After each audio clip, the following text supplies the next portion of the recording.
untuk mempercepat pembangunan di Ibu Kota Nusantara atau IKN, pemerintah memberikan kemudahan kepada pelaku usaha yang akan berinvestasi di IKN. Kemudahan yang diberikan mulai dari perizinan berusaha, kepastian jangka waktu hak guna usaha, sampai pembebasan biaya masuk barang impor untuk pembangunan IKN.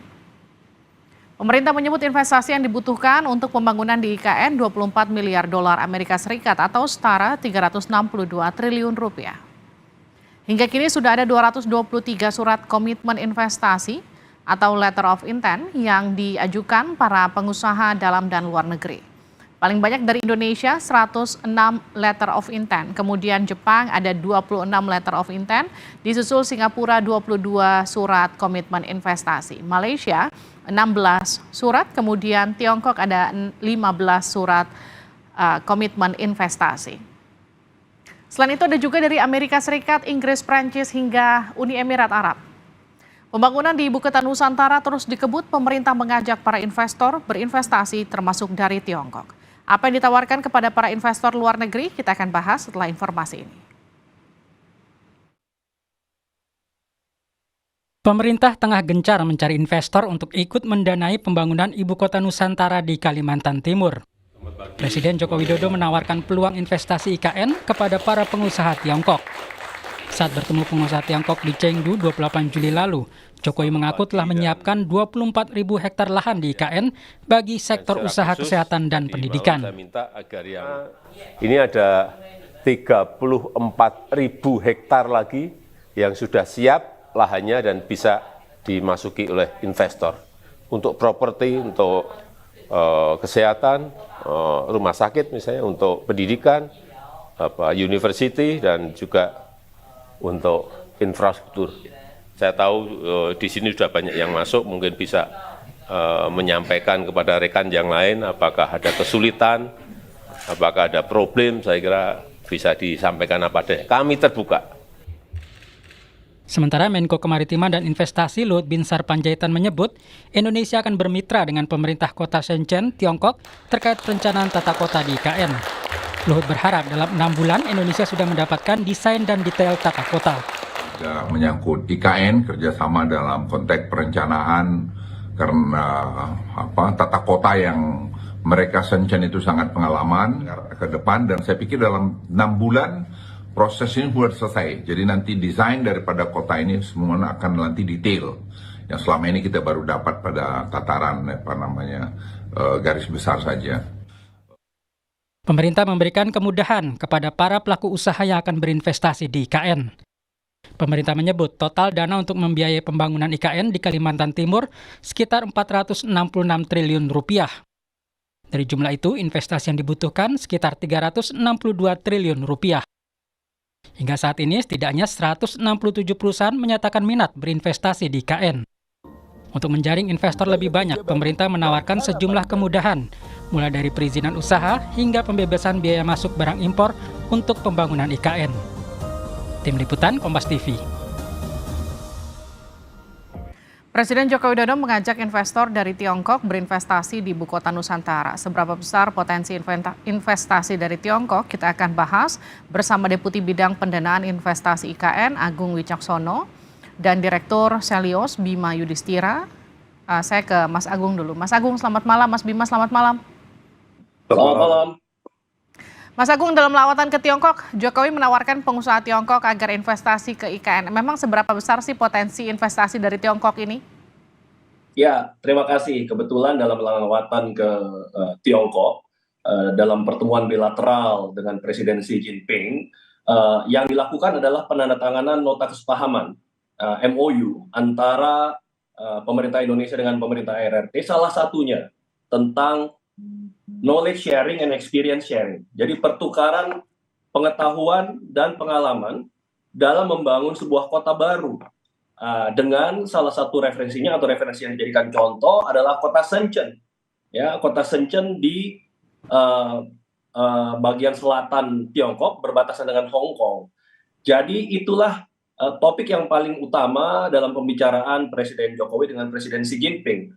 Dan kemudian ada pertemuan Presiden Jokowi dengan para menteri, dan kebetulan saya hadir mendampingi sebagai salah satu wakil, dengan para pengusaha Tiongkok yang sudah berinvestasi di Indonesia. Jadi ini memang menunjukkan bahwa Tiongkok punya komitmen nyata dan mereka sudah masuk, mereka sudah berperan. Dan karena itu Presiden Jokowi menyampaikan IKN, Ibu Kota Nusantara, sebagai salah satu prioritas untuk selanjutnya. Jadi ini runtutannya, mulai dari knowledge and experience sharing untuk perencanaan dan kemudian masuk ke titik investasi. Kalau sampai saat ini sudah berapa besar investasi yang masuk ke IKN dan apakah masih sesuai target, Mas Agung? Ya, jadi saat ini kalau kita sampaikan berita gembiranya tadi disebut ada 230, sekarang sudah mencapai 256 letter of intent atau letter of interest. Ini pernyataan minat, ya, pernyataan minat untuk investasi. Namun dari situ yang datang dari total sekitar 19 negara yang sudah mencapai kesepakatan dan komitmen itu justru adalah para investor dalam negeri, investor domestik, ya. Ada paling tidak 7 perusahaan, ya, di sekitar 6 sektor, ya, yang sudah committed, ya. Dan kalau dihitung ini baru dari nilai ekspektasi dari investasi lahannya saja, karena yang dihitung baru nilai tanah, ya. Sedangkan untuk nilai bangunan dan fasilitasnya tentu akan ditentukan oleh studi yang dilakukan oleh si investor. Tapi itu saya hitung sudah lebih dari 120 miliar kalau dari segi nilai lahan yang akan digunakan untuk membangun saja, ya. Jadi ini sesuatu yang sangat sangat prospektif, ya, dalam periode sekitar 1 tahun menjelang bulan Agustus 2024 kita sudah mulai melihat adanya investor swasta yang bukan hanya berminat tapi sudah bersepakat untuk membangun di IKN. Kalau Mas Agung tadi bilang para investor tidak hanya minat tapi juga bahkan sudah sepakat untuk membangun di IKN, saya ke Mas Bima. Memang apa sih jaminan yang dibutuhkan para investor agar mau berinvestasi? Justru itu kemarin kan kelihatannya Pak Jokowi, ya, dengan Pak Luhut itu berkunjung ke China, ke Tiongkok, sebenarnya sebagai salah satu jaminan politik.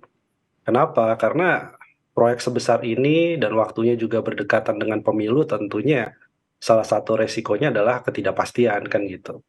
Bukan masalah IKN-nya jalan atau tidak jalan, tapi nanti bentuk IKN-nya sama persis nggak dengan master plan sekarang, gitu kan. Itu kan salah satu hak prerogatif dari Presiden terpilih 2024 nanti, gitu. Kemudian kalau dilihat kunjungannya, salah satunya juga ingin menjadikan semacam sister city lah, ya, atau sharing knowledge tadi, tukar pengalaman bagaimana membangun Shenzhen sebagai kota yang sukses. Problemnya adalah Shenzhen dengan ibu kota negara ini hal yang beda. IKN Nusantara ini kan mau memindahkan pusat administratif. Sementara Shenzhen itu adalah kawasan industri. Itu bisa mirip lewat Batam gitu, ya, atau mirip dengan mungkin kawasan industri Batang di Jawa Tengah yang sedang dibangun sekarang. Jadi kalau mau belajar soal Shenzhen tepatnya ke sana. Dan kalau kita lihat kan ekosistem di Shenzhen itu cukup lengkap. Mulai dari SDM-nya, banyak sekolah vokasi bagus di sekitar situ. Bahkan mereka sudah mempraktekkan industri 4.0. Kemudian pemerintah daerahnya yang banyak jualan soal investasi. Jadi banyak ya penawaran investasi, insentif itu lewat pemerintah daerah, ya, di daerah Guangdong itu.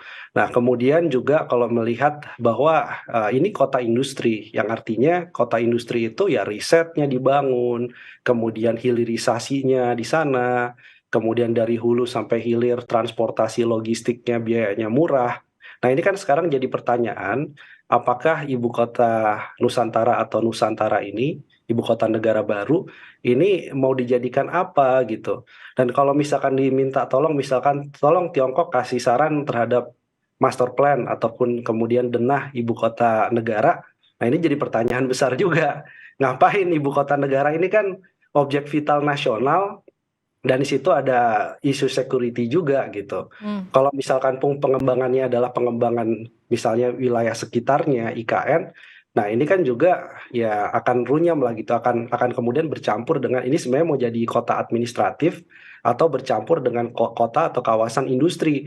Dan kalau kelihatannya kalau dicampur dengan kawasan industri, misalnya di sebelahnya ada pengolahan stainless steel, kemudian aluminium dan lain-lain, itu nanti kan juga akhirnya menjadi inkonsistensi bahwa Kenapa pemerintah mau pindah dari Jakarta? Karena salah satunya dikepung polusi, dikepung masalah, karena banyak kawasan industri juga di sekitar Jakarta, kemacetan juga. Maka pindah kemudian ke IKN harusnya bukan menimbulkan masalah baru, makanya harus dijauhkan dari pusat industri. Nah, jadi harus ada konsep itu. Kemudian yang ketiga, Mbak, ini saya pikir nggak segampang itu. Selain dari resiko politik, ada juga masalah soal kesiapan teknis gitu kan. Itu nanti yang tadi ya dari letter of intent atau kemudian surat menunjukkan kemauan atau komitmen sampai realisasi investasi itu bisa sangat lama. Karena mereka mengirim tim dulu, ngelihat dulu kesiapan teknisnya, pemdanya juga. Kemudian juga masalah sosial juga penting. Konflik dengan warga soal tanah, kemudian masalah sumber energinya masih pakai PLTU atau tidak. Itu hal-hal yang kemudian menjadi concern investor saat ini. Ayo, gimana tuh Pak Agung? Ya, terima kasih Mas Bima. Sepertinya Mas Bima perlu belajar dari master plan yang ada lebih dalam dan juga melihat Senchen secara langsung. Pertama, mungkin sudah lihat langsung, tapi pertama saya mau katakan, IKN itu bukan sekedar memindahkan ibu kota. Ini sesuatu yang sangat real disampaikan oleh Presiden. IKN adalah soal membangun pusat ekonomi baru. Karena visi Presiden, IKN ini adalah soal pemerataan pembangunan. Soal bagaimana membangun tidak lagi Jawa sentris, tapi Indonesia sentris. Dan karena itu, IKN tidak cukup untuk menjadi pusat pemerintahan saja. Langkah pertama di 2024 memang mengawali ya secara bertahap proses perpindahan pemerintahan. Namun untuk IKN menjadi pusat pertumbuhan ekonomi tentu perlu menjadikan, dan bisa dilihat di master plan IKN itu ada 9 klaster, 9 kawasan yang mencakup ada 6 sektor ekonomi yang nantinya secara bertahap ini harus berkembang. Kalau dikatakan IKN ini menjadi ibu kota pemerintahan, ya, yaitu di kawasan inti pusat pemerintahan atau KIPP, yaitu wilayah pengembangan 1, terdiri dari 1A, 1B, dan 1C, yang luasnya sekitar 6.000 hektar. Dan kalau mau dilihat ekivalensi di dunia, kita bisa lihat ada contoh misalkan Canberra, atau di Malaysia ada Putrajaya, ya, atau ada Brasilia.